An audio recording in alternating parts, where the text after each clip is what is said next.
الحمد لله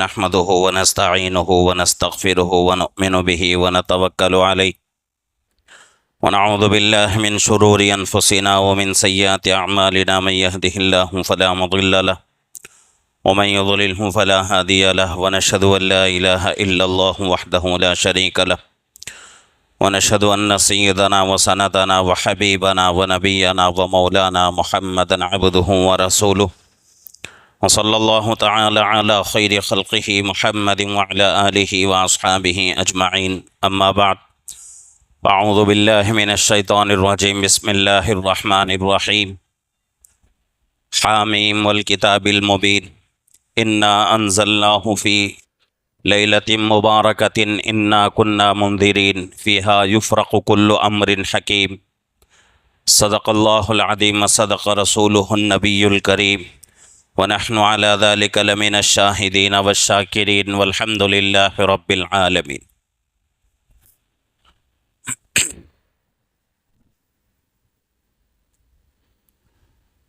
محترم معزز بزرگ اور عزیز دوستو،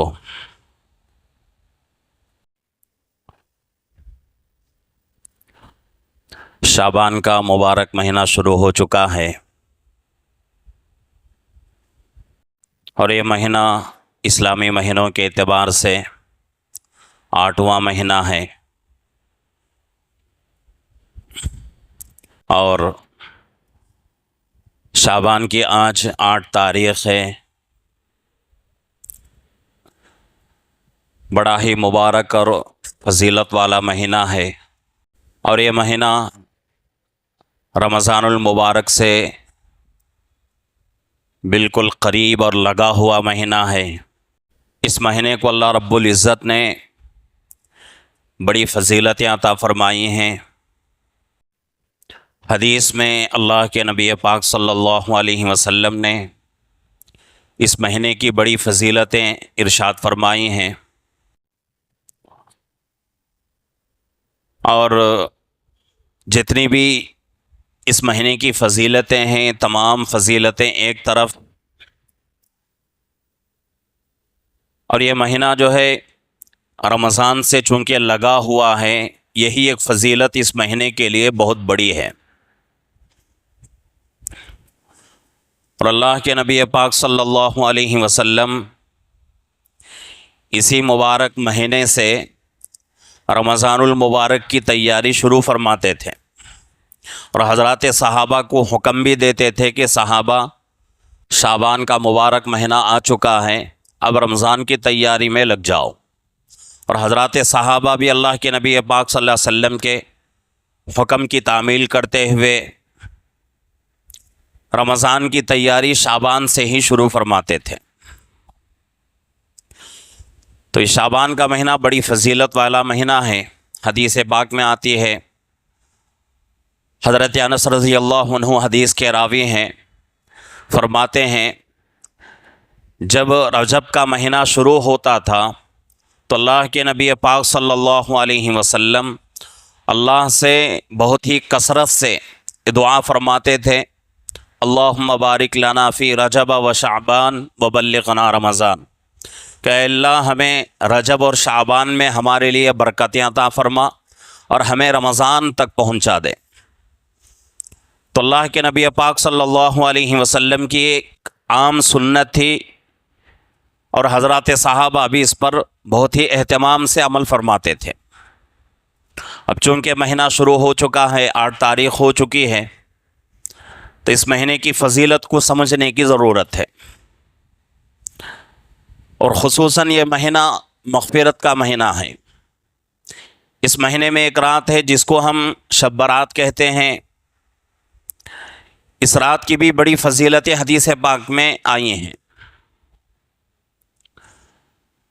امی جان حضرت عائشہ رضی اللہ عنہ فرماتی ہیں کہ اللہ کے نبی صلی اللہ علیہ وسلم رمضان کے علاوہ، رمضان کے روزے تو فرض ہیں، ہر مسلمان پر رکھنا رمضان کا روزہ فرض ہے، اس کے علاوہ رمضان کے روزوں کے علاوہ شعبان کا روزہ جتنا اہتمام سے اللہ کے نبی صلی اللہ علیہ وسلم رکھتے تھے اتنے اہتمام سے کسی دوسرے مہینوں کے روزے نہیں رکھتے تھے۔ دوسری حدیث پہ بات آتی ہے کہ شعبان کا مہینہ جیسا ہی شروع ہوتا تو اللہ کے نبی صلی اللہ علیہ وسلم روزوں کا اہتمام فرماتے اور کثرت سے روزے رکھتے تھے، یہاں تک کہ پورا مہینہ آپ کا روزوں میں گزر جاتا تھا۔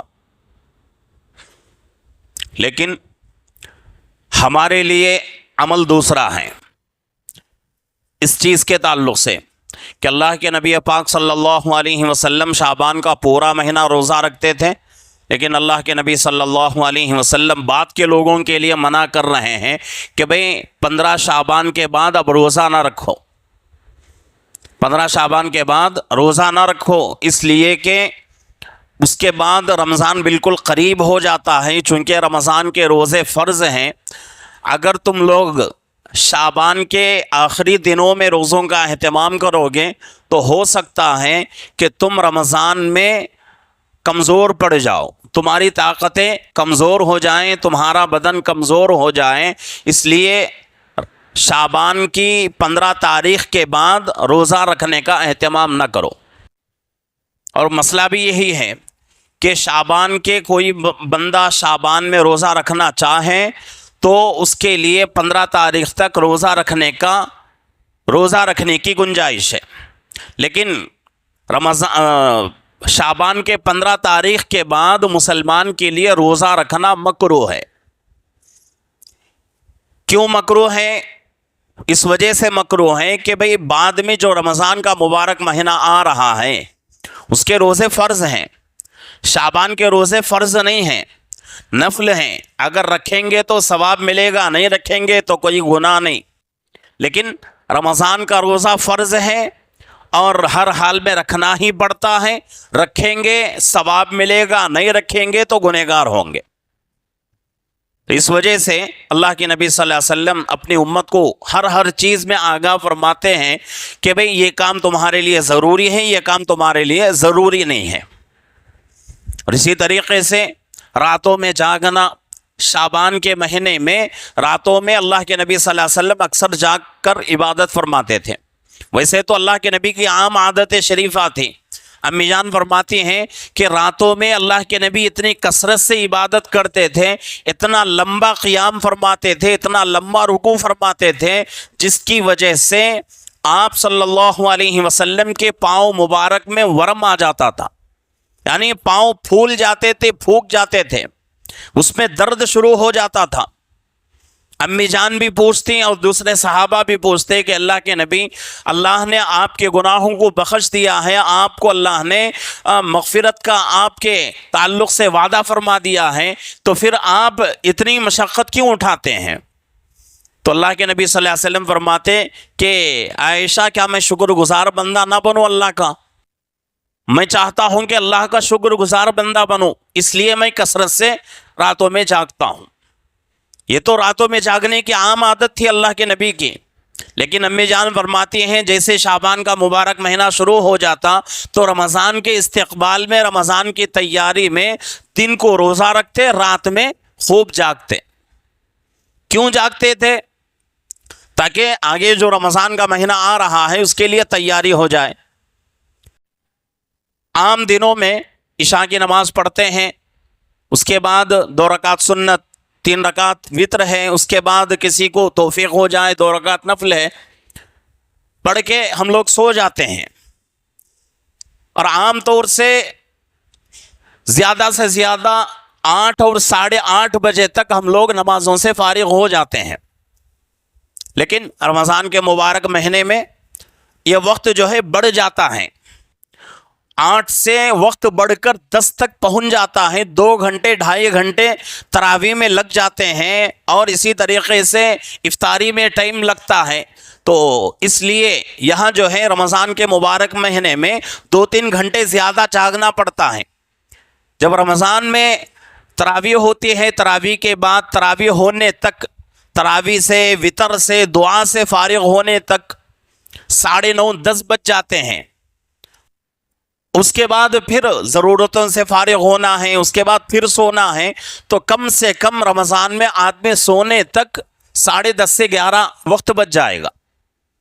تو یہ 2-3 گھنٹے زیادہ ہمارے استعمال ہو رہے ہیں، اس کی تیاری کے لیے اللہ کے نبی پاک صلی اللہ علیہ وسلم نے طریقہ بتا دیا کہ بھئی ایک دم جو ہے رمضان میں اگر راتوں میں جاگو گے تو تمہاری طبیعت ساتھ نہیں دے گی، عادت نہیں ہے تم لوگوں کو، اس لیے پریشانی کا سبب بن جائے گا۔ اس لیے کیا کرو، شعبان کے مہینے سے ہی رمضان کی تیاری شروع کرو۔ شعبان کا مہینہ آ جائے تو کیا کرو، کچھ دن روزے رکھو، روزے رکھ کر عادت بنا لو، اور کچھ راتیں جاگ کر راتوں میں جاگنے کی عادت بنا لو۔ ہماری حالت کیا ہے کہ ہم جو ہے انفرادی عبادت میں جب لگتے ہیں تو اگر کوئی بندہ نماز پڑھتا ہے تو 4-5 رکعت 6 رکعت پڑھنے کے بعد انسان تھک جاتا ہے اور اس کے بعد اس کو نیند آنے لگتی ہے۔ اسی طریقے سے قرآن پڑھنے بیٹھ جائیں تو ایک دو پارے زیادہ سے زیادہ آدمی پڑھ لے تو اس کے بعد اس کو نیند آنی شروع ہو جاتی ہے۔ ذکر میں اگر مشغول ہو جائیں، ایک آدھا گھنٹہ اللہ کا ذکر کرنے میں انسان کو طبیعت تھک جاتی ہے، اس میں نیند آتی ہے۔ کیوں ایسا ہوتا ہے؟ وجہ اس کی یہی ہے کہ ہم لوگوں کو انفرادی عبادتوں کی عادت نہیں ہے۔ عادت نہیں ہونے کی وجہ سے کوئی کام آدمی عادت کے خلاف کرتا ہے تو چند دن اس کو تکلیف ہوتی ہے اور مشقت اٹھانی پڑتی ہے اور طبیعت اس کی تھکتی ہے۔ تو یہ تمام چیزیں ہیں، تو اس لیے اللہ کے نبی پاک صلی اللہ علیہ وسلم نے حکم بھی دیا اور عمل کر کے بھی بتا دیا کہ بھئی شعبان کا مہینہ بڑا ہی مبارک مہینہ ہے، اس مہینے میں کیا کرو، کثرت سے روزے رکھو، راتوں میں جاگو، جاگ کر رمضان کی تیاری شروع کرو۔ اور جو بندہ رمضان کی تیاری کی نیت سے شعبان میں روزے رکھتا ہے، راتوں میں جاگتا ہے شعبان میں، تو اللہ کی ذات سے امید ہم کر سکتے ہیں کہ اللہ رب العزت ہمیں دوسرے مہینوں میں، یعنی کہ رمضان اور شعبان کے علاوہ دوسرے مہینوں میں جتنی عبادتیں کرتے ہیں، جتنے روزے ہم رکھتے ہیں، ان مہینوں میں جتنا ثواب ہم کو ملے گا اس سے کہیں زیادہ اللہ بڑھا کر دیں گے۔ کیوں؟ رمضان کی تیاری انسان شروع کر چکا ہے۔ تو اس لیے رمضان بالکل قریب ہے اور یہ مہینہ بڑا مبارک مہینہ ہے، مغفرت والا مہینہ ہے، اور اللہ کے نبی پاک صلی اللہ علیہ وسلم نے اس مہینے کی بڑی فضیلتیں ارشاد فرمائی ہیں۔ اور اس کے ساتھ ساتھ اس مہینے میں ایک رات آنے والی ہے جس کو ہم شب برات کہتے ہیں، اور وہ رات آئندہ جمعرات کو آ رہی ہے۔ جمعرات کا دن ہوگا اور جمعرات کے مغرب سے لے کر وقت شروع ہو جائے گا شب برات کا۔ تو جمعرات کا دن اور اس کے بعد جو رات آ رہی ہے، عام طور سے اس کو جمعے کی رات کہا جاتا ہے، لیکن ہماری زبان میں جمعرات کی رات ہم لوگ کہتے ہیں، تو اس رات کو جاگنا ہے۔ یہ 15 شعبان کی رات ہوگی، اس لیے کہ چاند کی تاریخ کب بدلتی ہے؟ مغرب کے وقت میں چاند کی تاریخ بدلتی ہے۔ انگریزی تاریخ رات کے 12 بجے بدلتی ہے، لیکن قمری تاریخ، چاند کی تاریخ مغرب کے وقت میں بدلتی ہے۔ جب چاند نظر آتا ہے تو اس وقت سے چاند کی تاریخ کا حساب ہوتا ہے۔ اور ایک حدیث میں اللہ کے نبی پاک صلی اللہ علیہ وسلم فرماتے ہیں شعبان کے تعلق سے کہ میرے صحابہ، شعبان جب شروع ہو جائے، شعبان کا چاند دیکھ لو تو شعبان کی تاریخ اچھی طرح سے یاد رکھو، شعبان کی تاریخیں اچھی طرح یاد رکھو، تاکہ رمضان کی تیاری کرنے میں آپ کے لیے سہولت ہو جائے، اور رمضان شروع ہونے میں آپ کو جو پریشانیاں ہوں گی وہ پریشانیاں ختم ہو جائیں گی۔ اگر شعبان کی تاریخ ہم کو یاد نہیں ہے، کتنے دن گزر گئے معلوم نہیں ہے، تو رمضان کی تیاری ہم لوگ نہیں کر سکتے۔ اور ویسے تو آج اللہ رب العزت نے اتنی سہولتیں کر دی ہیں کہ انسان کے پاس اگر موبائل ہے تو انسان جو اس موبائل کے ذریعے سے چاند کی تاریخ پہچان سکتا ہے۔ گوگل میں جا کر انسان آج کی تاریخ ڈال کر اور یہ ٹائپ کر دے کہ بھئی آج کی مجھے جو ہے ہجری تاریخ چاہیے، تو فوراً ہمارے سامنے تاریخ آ جائے گی۔ آج اللہ نے ہمارے لیے بڑی سہولتیں پیدا فرما دی ہیں، تو یہ اللہ کا کرم ہے ہمارے اوپر۔ تو ایک زمانہ ایسا تھا کہ اس زمانے میں چاند دیکھ کر ہی چاند کی تاریخ شروع ہو جاتی تھی. آج کل کے جیسے کیلنڈر نہیں تھا، گوگل کا زمانہ نہیں، بلکہ بڑی ہی جو ہے تنگیوں کا اور بڑی ہی پریشانیوں کا زمانہ تھا. تو ایسے زمانے میں اللہ کے نبی نے حکم دیا صحابہ کو کہ میرے صحابہ جب شعبان کا مہینہ شروع ہو جائے کہ اس کی تاریخوں کو اچھی طرح سے گننا شروع کرو. وجہ کیا ہے کہ جب چاند کی تاریخ، شعبان کی تاریخ کا تمہیں حساب ہوگا تو رمضان کی تیاری کرنے میں تمہارے لیے آسانی ہو جائے گی. تو اب اگلے جمعرات کو شعبان کی 15 تاریخ آ رہی ہے، شب برات کا موقع ہے، اور حدیث پاک میں بات آتی ہے کہ جو بندہ راتوں میں جاگتا ہے، اللہ کی عبادت کرتا ہے، اور عام طور سے ہر دن اللہ کی طرف سے تہجد میں یہ ندا ہوتی ہے، یہ آواز لگائی جاتی ہے، کوئی مغفرت چاہنے والا ہو تو مغفرت چاہ لے. تہجد میں اللہ کی طرف سے آواز ہوتی ہے. تو جو بندہ تہجد میں اٹھ کر اللہ سے، اللہ کی عبادت کر کے 2-4 رکعت نفل پڑھ کے اللہ سے توبہ کرتا ہے تو اللہ اس کی توبہ قبول فرماتے ہیں.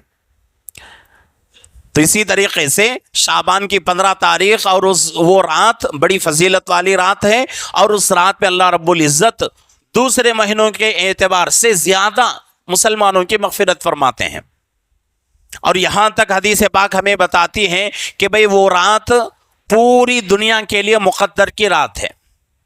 اس رات میں اللہ رب العزت پوری دنیا کے انسانوں کی مقدر لکھتے ہیں. کون انسان دنیا میں پیدا ہوگا، کون کون دنیا سے جائے گا، کس کس کو کیا کیا بیماریاں آئیں گی، کس کس کو کیا کیا ملے گا، کون کتنا کھائے گا، کون کتنا کمائے گا، کون اللہ کی عبادت کتنا کرے گا، کون گناہوں میں زندگی گزارے گا، اللہ رب العزت مقدر لکھ دیتے ہیں. تو اس لیے اس رات خوب اللہ کی عبادت کر کے اپنے مقدر کو اچھی سے اچھی بنانے کی کوشش کرنا ہے. کوشش یہ ہونا ہے کہ بھئی میری سال بھر کی جو مقدر لکھی جا رہی ہے، ایسے وقت میں اللہ کی عبادت کرتا رہوں، اللہ کی عبادت میں مشغول ہوتے ہوئے میرے پورے سال کی مقدر لکھی جائے. اور یہ بڑی خوش نصیبی والی بات ہے کہ ایک بندہ اللہ کی عبادت میں مشغول ہو، اور اللہ کی عبادت میں مشغول ہوتے ہوئے اللہ اس کی مقدر لکھیں، تو اس سے بڑا خوش نصیب انسان کوئی نہیں ہو سکتا. تو وہ رات اللہ رب العزت مقدر لکھتے ہیں. تو اس لیے اس رات کو بڑی اہمیت دینے کی ضرورت ہے. لیکن یہاں جو ہے شریعت ہمیں ہر چیز میں میانہ روی اختیار کرنے کا حکم دیتی ہے. رات کی فضیلت ضرور ہے، لیکن فرض کے درجے میں نہیں، واجب کے درجے میں نہیں. اگر کوئی بندہ جاگنا چاہے تو جاگ سکتا ہے، نہیں جاگے تو اس آدمی کو ہم گنہگار نہیں کہیں گے.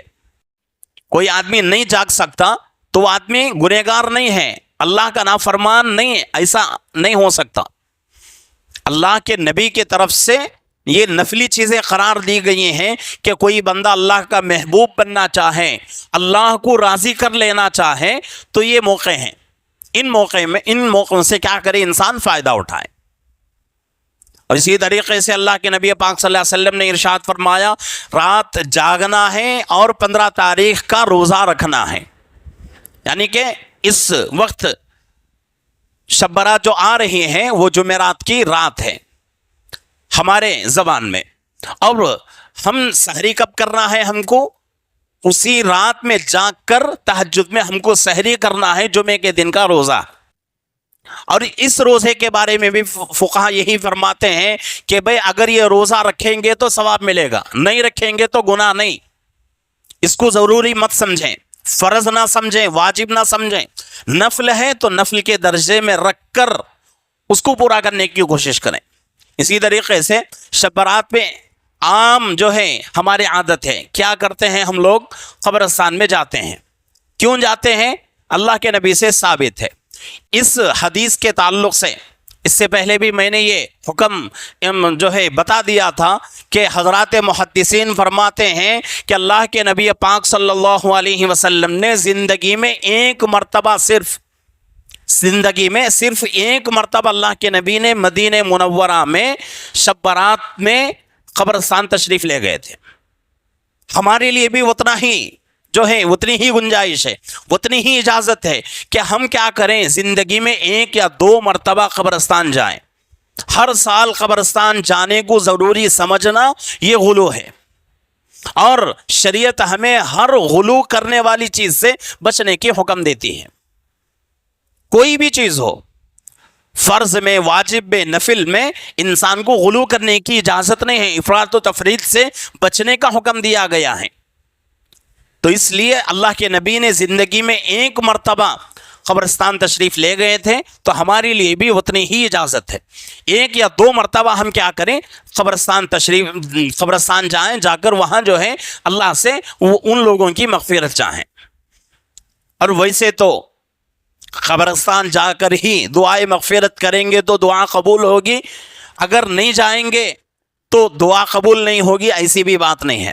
ہم اپنے گھر میں رہ کر بھی وہ لوگ جو دنیا سے چلے گئے ان لوگوں کی مغفرت ہم اللہ سے طلب کر سکتے ہیں۔ جب اللہ نے سہولت دی ہے تو کیوں ہم پریشان ہوئیں، کیوں جو ہے تکلیفیں اٹھائیں، کیوں مصیبتیں اٹھائیں؟ تو اس لیے جتنا کرنے کا حکم دیا گیا ہے ہم کو اتنا ہی کرنے کی جو ہے ہمیں گنجائش ہے، اتنا ہی ہم کو کرنا ہے۔ اس سے زیادہ اگر بڑھیں گے، ضروری سمجھیں گے تو پھر گنہگار ہو جائیں گے۔ شیطان انہی چیزوں سے انسان کو دھوکہ دیتا ہے کہ بھئی یہ رات بڑی فضیلت والی رات ہے اور جاگنا ضروری ہے اور یہ کام کرنا ضروری ہے۔ جب انسان کوئی کام ضروری سمجھتا ہے تو پھر اس کو کرنے میں انسان حلال حرام کی تمیز نہیں کرتا، چاہے وہ کھانا پینا ہو، چاہے وہ اور کوئی کام ہو، چاہے اللہ کی عبادت ہی کیوں نہ ہو۔ اگر کوئی نفلی چیز کو فرض سمجھ کر انسان اللہ کی عبادت کرے گا تو تب بھی انسان گمراہ ہو جائے گا۔ نفل کو نفل سمجھیں، فرض کو فرض سمجھیں، سنت کو سنت سمجھیں، واجب کو واجب سمجھیں۔ فرض کو نفل کا درجہ نہیں دیں گے، نفل کو فرض نہیں سمجھیں گے، واجب کو سنت نہیں کہیں گے، سنت کو واجب قرار نہیں دیں گے۔ واجب واجب ہے، فرض فرض ہے، سنت سنت ہے، نفل نفل ہے۔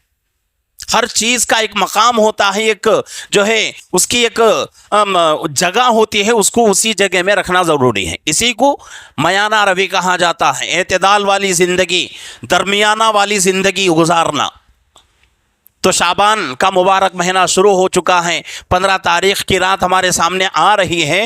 جتنا ہو سکے اللہ کی عبادت کریں اور اللہ سے خوب توبہ استغفار کریں، اور اس وقت اللہ سے خوب توبہ استغفار کرنے کی ضرورت ہے۔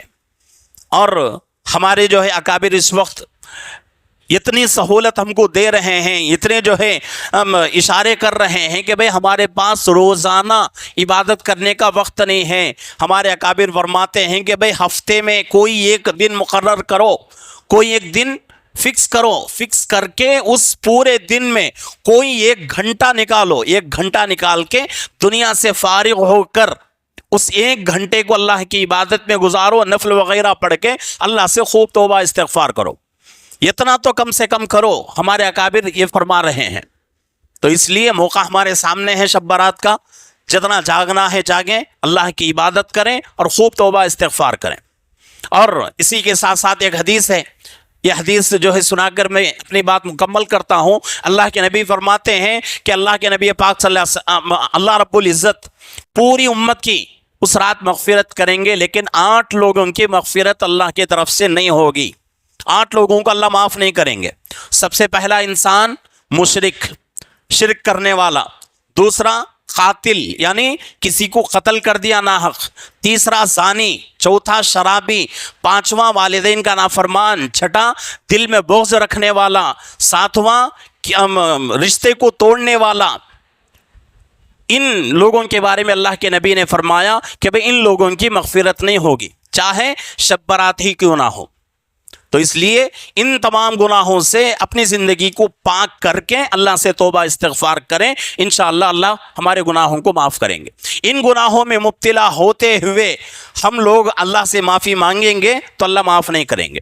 تو یہ مبارک موقع ہمارے سامنے آ رہا ہے، تو اس لیے اس رات جاگ کر جتنا ہو سکے جاگیں، جاگ کر اللہ کی خوب عبادت کریں اور اس کے ساتھ ساتھ اللہ سے خوب توبہ استغفار کرنے کی کوشش کریں۔ اللہ رب العزت سے دعا ہے کہ اللہ رب العزت ہم تمام کو شعبان کا مبارک مہینہ چل رہا ہے، اس کی صحیح قدر کرنے کی اور اس کے ساتھ ساتھ اپنے گناہوں سے سچی پکی توبہ کرنے کی، اللہ سے خوب توبہ استغفار کرنے کی اللہ ہم سب کو توفیق عطا فرمائے۔ آمین۔ وآخر دعوانا الحمدللہ۔